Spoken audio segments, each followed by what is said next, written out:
Hello lovely readers, this is Reader's Retreat. If you're new here, my name's Victoria. If you're already subscribed, welcome back.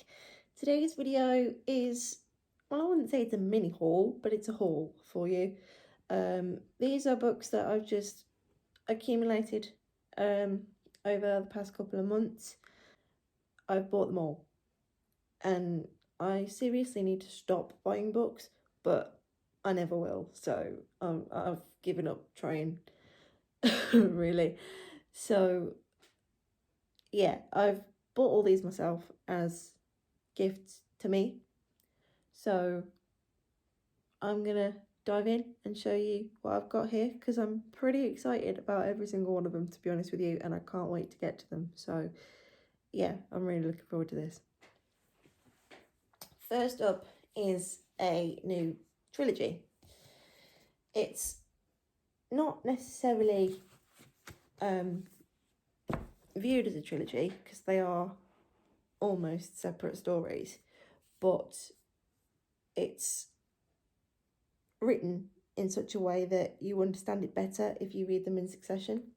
So the first is When Hitler Stole Pink Rabbit, and it's written by Judith Kerr. You've got a nice little comment from Michael Morpurgo: the most life-enhancing book you could ever wish to read. So yeah, I'm a fan of Michael Morpurgo, and if he says that about a book, then I want to read it.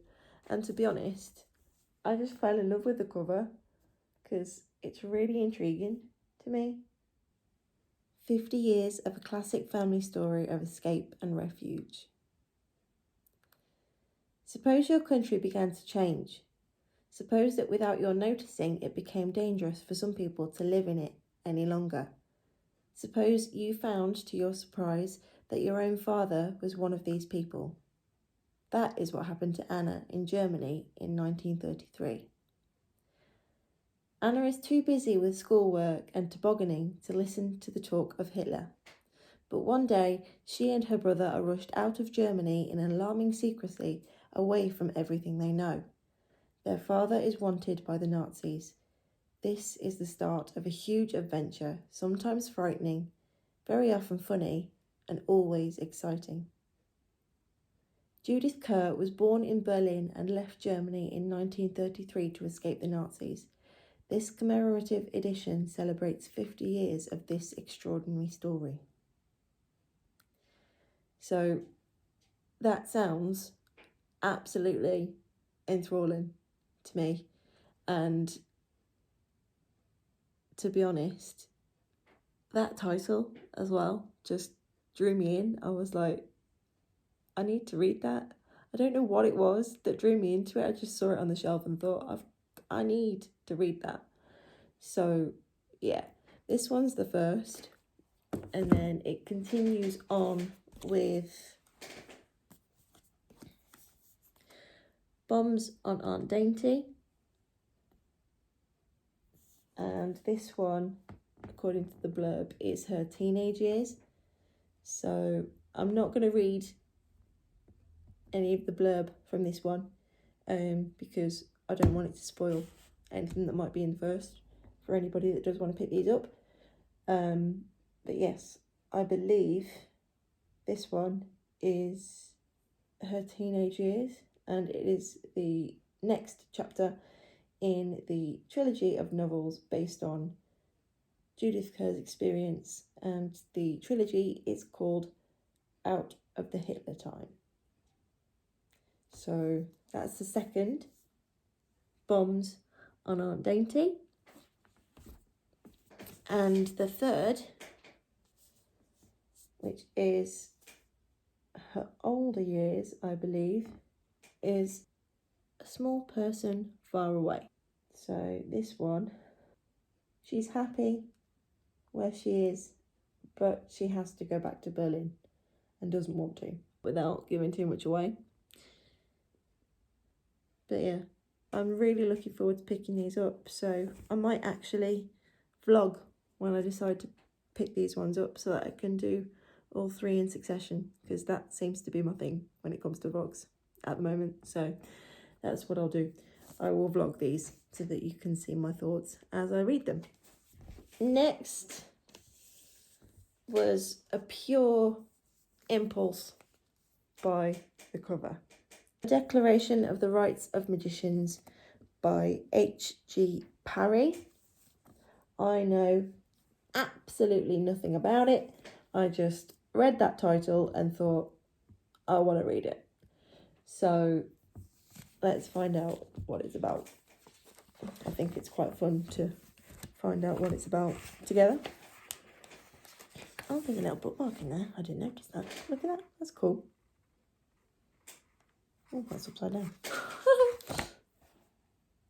There's a quote on there which says, "A tale of revolution and wonder in a world not quite like our own."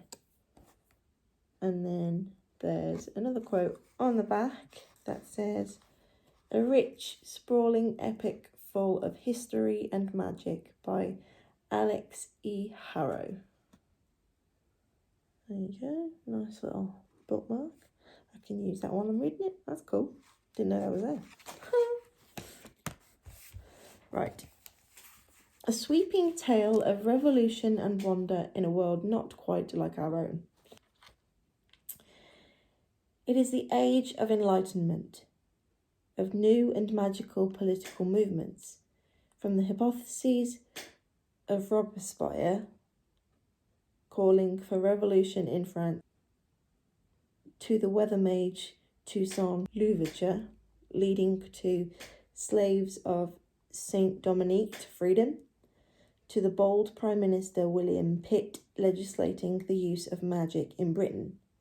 But amid the upheaval, there is an unknown force inciting violent conflict, and it will require the combined efforts of revolutionaries, magicians, and abolitionists to unmask this hidden enemy before the whole world falls to darkness and chaos.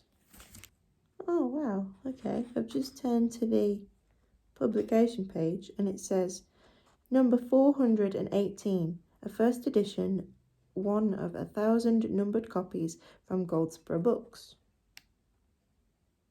It was only published in 2020. Okay, relatively new then, that's cool. Don't you just love it when you pick books up and don't even, read them?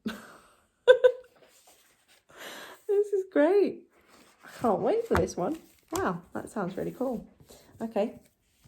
A Declaration of the Rights of Magicians by H.G. Parry. I'm really excited now.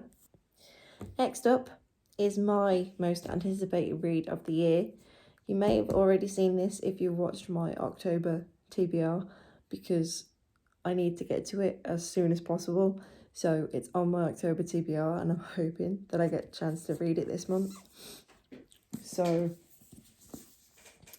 This Much Is True by Miriam Margolyes.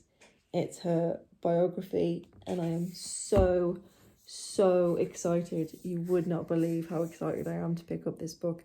She is a British acclaimed actress who is just phenomenal. She's hilarious, but she is just amazing and I love her. I wish I was more like her, but you know, we all have to be our own person. But yeah, she, if you didn't know, is my head of house at Hogwarts. She's head of the Hufflepuff house at Hogwarts, and that's what drew me to her to begin with. And then I looked through her backlist and current working catalogue, and she is just phenomenal. She's been in one of my all-time favourite shows, Call of the Midwife. She's done huge stage productions, and I cannot wait to find out more about this woman that I absolutely adore. So yeah, that's a most recent buy and my most anticipated book of the year. So fingers crossed it turns out to be as good as I hope it will. Next was another impulse buy, Paulo Grady's Eddie Albert and the Amazing Animal Gang. I saw this on the shelf and I knew I had to buy it. I absolutely love Paulo Grady and his writing style. I've only read his biography so far, so this might be a little bit different because it's fiction and children's fiction at that. But yeah, I need to read it because it's just Paulo Grady and it's really cute looking just from the cover, and it's tiny as well, so I'll probably shoot through it in no time, and I'm really excited. Unbeknownst to anyone, Eddie Albert can speak to animals, including his pet dog Butch, his hamster, and his 2 pet goldfish, who claim they were once pirates. What Eddie can't do is fit in, but when he is sent to stay with his eccentric aunt in Amsterdam, he discovers a place where he can be perfectly himself and the perfect friend in local girl Flo. But then Eddie spots a captive orangutan being taken along the river at night, so begins a breathless comic crime adventure as Eddie, Aunt Budge, Flo, and a whole gang of amazing animals take on the most dastardly villain Amsterdam has ever seen, in a desperate race against time to save one of their own. Action-packed and hilarious, Eddie Albert and the Amazing Animal Gang is a technicolor cinematic adventure packed full of friendship, animals, and always, of course, a wicked sense of humour. So, I can't wait. That sounds ace. So, yeah. I had to get my hands on it because it just sounds amazing. And I've just bought the audiobook as well. Because if you don't know by now, then I love to combine the audiobook and the physical book with as many books as I can, because I believe it enhances my reading experience tenfold. So I cannot wait to see what the audiobook does for this one, because this sounds like an absolute hoot. Next up, it's a little bit out of character for me, I'm not going to lie, but I heard about it from Steph over at Steph Loves, and that is The Ravens by Cass Morgan and Danielle Page. It's a bit dark and twisty for me. It's not usually the kind of book that I pick up at all, but I was just really intrigued by what Steph was saying in her video about it, and yeah, I'll leave a link to Steph's channel down below, so please do go check her out because she's amazing and I loved a bit. So yeah, it sounds really, really good and really out of my comfort zone, which I try to do every now and then. So, and also it's a beautiful edition. I mean, look at that cover for starters. It's got pink sprayed edges and it's just stunning. At first glance, the sisters of ultra-exclusive Kappa Roo Nu, the Ravens, seem like typical sorority girls. Ambitious, beautiful, and smart, they're the most powerful girls on Westerly College's Savannah, Georgia campus. But the Ravens aren't just regular sorority girls, they're witches. Scarlet Winter has always known she's a witch, and she's determined to be the sorority's president, just like her mother and sister before her. But if a painful secret from her past ever comes to light, she could lose everything. Vivi Devereaux has no idea she's a witch, and she's never lived in one place long enough to make a friend. So when she gets a coveted bid to pledge the Ravens, she vows to do whatever it takes to be part of the magical sisterhood. The only thing standing in her way is Scarlet, who doesn't think Vivi is Raven's material. But when a wicked power rises on campus, the girls will have to put their rivalry aside to save their fellow sisters. Someone has discovered the Raven's secret, and that someone will do anything to see these witches burn. I'm actually really excited to pick it up. So, The Ravens by Cass Morgan and Danielle Page was another impulse, but based on a recommendation. So, yeah, I'm really excited actually. And last one in this little mini haul, you would have heard all about this book, The Poppy War by R.F. Quan. I wanted to get my hands on this from the first moment that I heard about it, to be honest with you. It's just what I like to read about.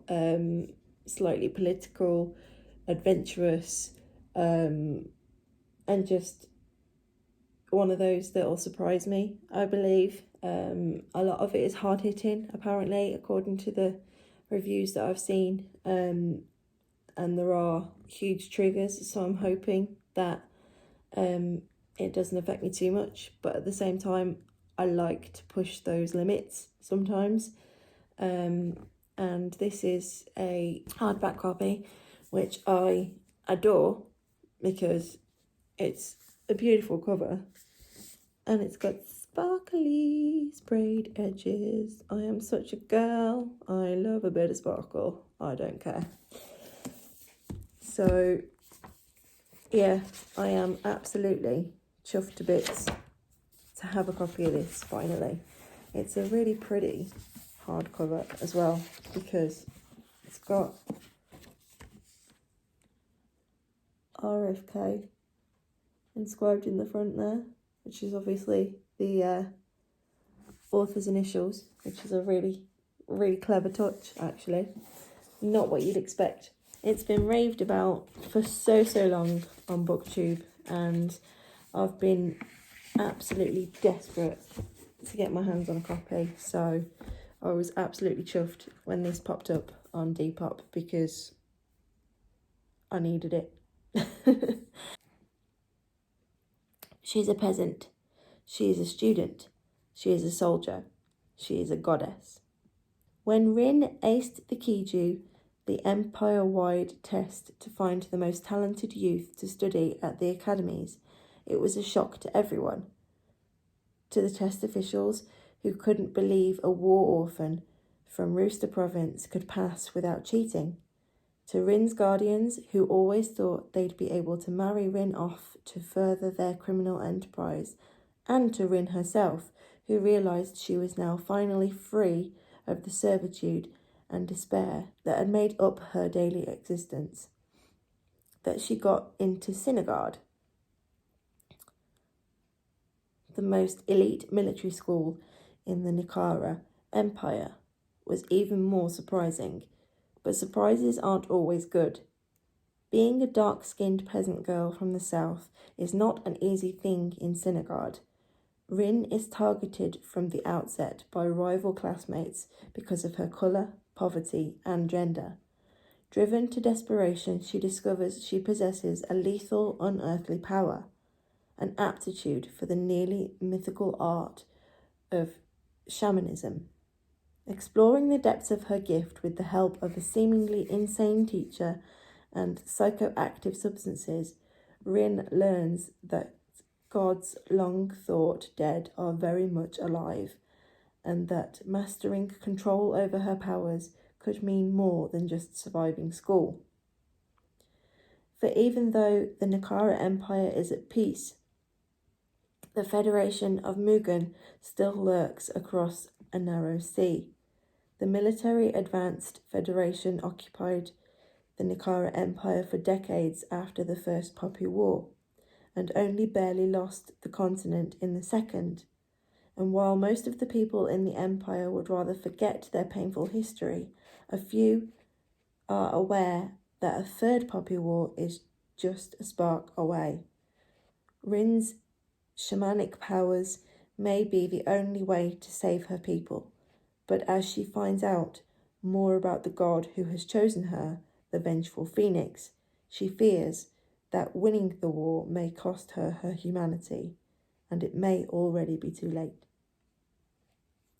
So this seems like it's steeped in a huge amount of fantasy, but also with some really hard-hitting moments. So yeah, as I say, I wanted to get my hands on it for so long, and I am absolutely chuffed to bits that I've managed to get hold of a hard copy, but also such a beautiful hard copy. So yeah, the Poppy War. I'm definitely going to get to this as soon as I can, but there are higher priorities so far on my TBR list, but it will be very soon that I get to this one. That's it for the little mini haul, as I've called it. 6 different books there, or 9 if you count the trilogy, but it's kind of one story, so we won't do that, it's one.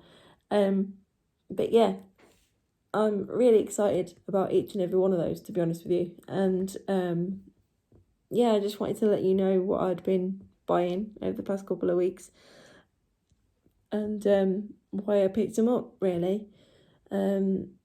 So maybe there's something in this video that you've seen that you've either read or want to read, so maybe I've given you that inspiration to go off and buy it if you want to. But if you have read them, do let me know down below, because I'd love to know your thoughts on it. And yeah, as always, if you haven't subscribed yet, please do consider to do so, because it means the world to me. Don't forget to ring the notification bell down in the description there, so you'll never miss a video. And as always, my socials are linked down below, so come find me, let's be friends, let's chat, and I will see you in whatever comes out next. Bye for now.